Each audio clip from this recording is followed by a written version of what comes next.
क्या खूब कहा गया है, कोई ऐसी सेवा सौंप मुझे मेरे सतगुरु, जिसको मैं निभा सकूं।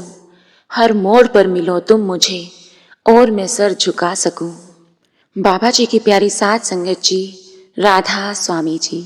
प्यारी साध संगत जी, आज की जो साखी मैं आपको सुनाने जा रही हूँ, ये साखी हमें जीवन में एक बहुत बड़ी सीख देने वाली साखी है। तो संगत जी, इस साखी को कृपया पूरा सुनिए जी। संगत जी, एक बार एक संत महापुरुष सत्संग फरमा रहे थे। उन्होंने एक पंक्ति फरमाई, शीस बड़े घर बहसन दीजे, विन सिर सेव करीजे, जिसका शाब्दिक अर्थ है कि अपने शीश को दूर बैठने के लिए जगह दो और बिना शीश के सेवा करो। तो एक शिष्य ये सुनकर बड़ा हैरान हुआ और बोला कि बिना शीश के कैसे सेवा की जा सकती है। तो संत मुस्कुराने लगे और बोले कि इन शब्दों में छिपे अर्थ को समझो। उन्होंने खोलकर समझाया कि शीस जो अहंकार है उसको दूर कर दो और बिना अहंकार रूपी सिर के सेवा करो। इस बात की व्याख्या करते हुए उन संत महापुरुष ने एक घटना सुनाई। एक साहूकार बहुत बड़ा धनी था। उसका एक पुत्र था जो सदा ही अपने पिता के कहे अनुसार चलता था। जब साहूकार मरने लगा तो पुत्र हाथ जोड़कर कहने लगा, हे पिताजी, कुछ शिक्षा दो। तब उसके पिता ने कहा कि बेटा, सारी राजनीति का सार है जो मैं तुम्हें सुनाता हूँ, जो अगर तुम उस पर चलोगे तो सदा ही सुखी रहोगे। पहली नसीहत है कि भोजन हमेशा मीठा खाना। दूसरा, धूप में मत जलना। तीसरा, कर्ज देकर नहीं मांगना। और चौथी नसीहत है कि धन की जरूरत पड़े तो स्वापहर दिन चढ़े मस्जिद के नीचे से खोद कर खजाना निकाल लेना। अभी इन चारों बातों का सिद्धांत अथवा अर्थ साहूकार ने अपने बेटे को नहीं बताया था कि जुबान बंद हो गई और साहूकार मर गया। अब साहूकार के बेटे ने अपने पिता के वचनों में छिपे अर्थ को समझे बिना जो बाहर अर्थ प्रतीत होते थे वो धारण कर लिए और रोज ही कड़ा प्रसाद खाने लगा। जिन बाजारों में से निकलता सभी के रास्तों को कपड़े से ढकवा दिया ताकि वो छाया में ही चलता रहे। अगर वो कपड़े बारिश तूफान के साथ फट जाते तो वो और बनवा लेता। इस तरह उसने बहुत धन खर्च किया। अगर कर्ज भी देता किसी को तो मांगता नहीं था, इसलिए उसको कोई देने भी नहीं आता था। धीरे धीरे करके सारा धन खत्म हो गया। फिर तंग होकर मस्जिद को खोदने लगा। अब जब मस्जिद को खोदने लगा तो मुसलमान लोग इकट्ठे हो गए और उसको बंद कर दिया। परंतु जब वो नहीं माना तो साहूकार के बेटे की बहुत पिटाई हुई। किसी ने भी उसकी मदद नहीं की क्योंकि मामला मजहबी था।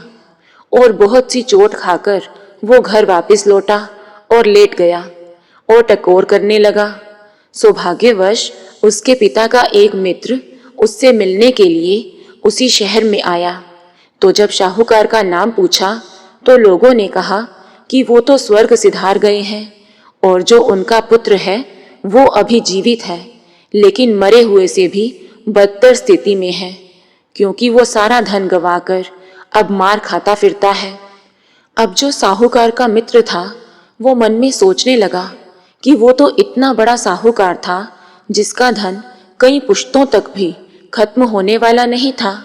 कारण क्या हो गया जो वो इतनी जल्दी कंगाल हो गया? चलकर मिलकर उससे पूछते हैं। तब वो साहूकार का मित्र साहूकार के बेटे के पास आया तो आकर उससे दुख पाने का कारण पूछा। तब साहूकार के बेटे ने अपना सारा हाल, जो कुछ भी शुरू से लेकर आखिर तक गुजरा था, वो बोलकर उसे सुनाया। तो अपने पिता की शिक्षाएं भी बताई। तो कहा कि इन शिक्षाओं ने ही मुझे इस दुर्गति तक पहुंचाया है। अब साहूकार के मित्र ने जब सारा हाल सुना तो अपना माथा पकड़ लिया। उसने साहूकार के बेटे को कहा, ये तुम्हारी भूल हुई है जो तुम इन बातों के आंतरिक भाव को नहीं समझ पाए और जो बाहर के अर्थ थे उन्हीं को पकड़कर बैठे रहे। इसी कारण तुमने इतना दुख पाया। इन शिक्षाओं का असल भाव ये है जो मैं तुम्हें अब बताने लगा हूँ। पहले जो तुम्हारे पिता ने ये कहा कि मीठा खाना, तो इसका मतलब ये था कि जब अच्छी तरह भूख लगे तभी खाना, क्योंकि भूख के समय जो खाया जाए वो स्वाद लगता है, मीठा लगता है। दूसरा, जो छाया में चलने को कहा था, सो ये मतलब था कि सूरज से पहले ही दुकान पर पहुंच जाना और सूरज छिपने पर अपनी दुकान से घर को लौटकर आना।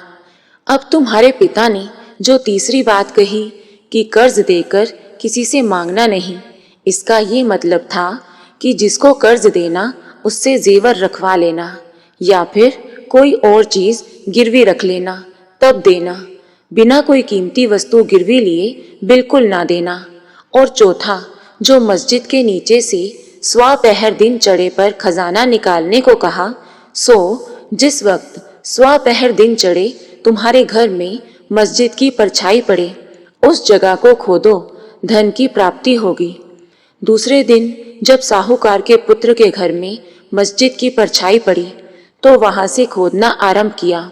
अभी थोड़ा ही खोदा था कि उसके नीचे से बेअंत धन और खजाना निकला, जिसको लेकर के वो साहूकार का लड़का अपने पिता की बताई शिक्षाओं पर चलने लगा।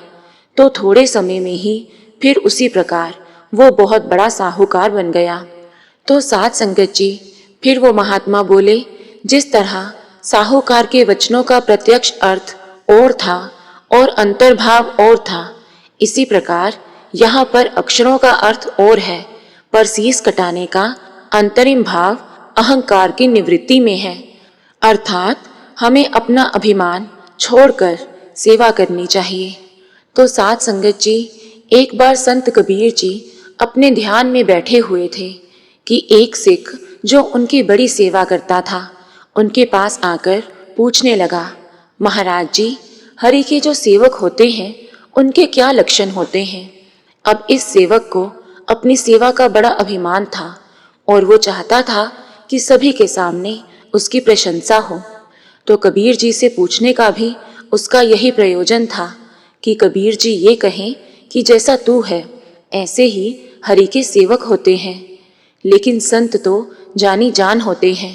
कबीर जी उसकी अंतर की बात को समझ गए और कहने लगे कि सेवक तो निरभिमान होना चाहिए, अर्थात आप गवाइए तो सो पाइए। अपना अहंकार जो गवावे सो हरि का सेवक हो सकता है और उसका बड़ा दर्जा है।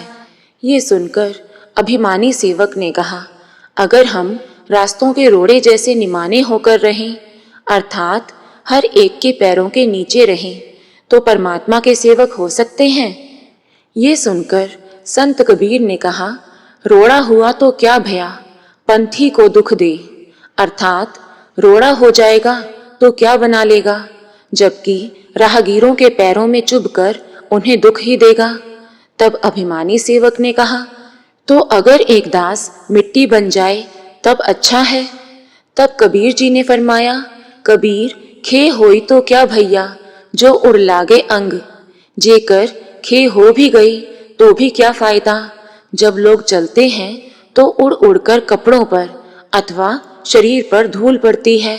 इसलिए खे अर्थात मिट्टी बनने से भी हरि के सेवक नहीं बन सकते।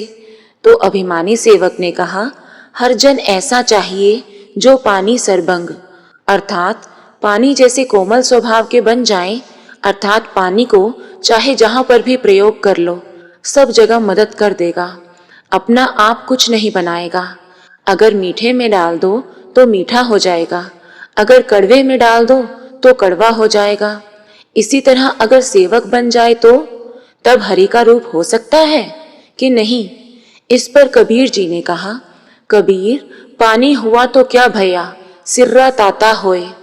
यानी कि अर्थात पानी हो भी गया तब भी क्या हुआ, कभी गर्म होता है और कभी सर्द होता है। अर्थात सर्दी की बहार में पानी के नजदीक जाना भी पाप मालूम होता है, तो पानी भी हरि के सेवक का दर्जा नहीं ले सकता।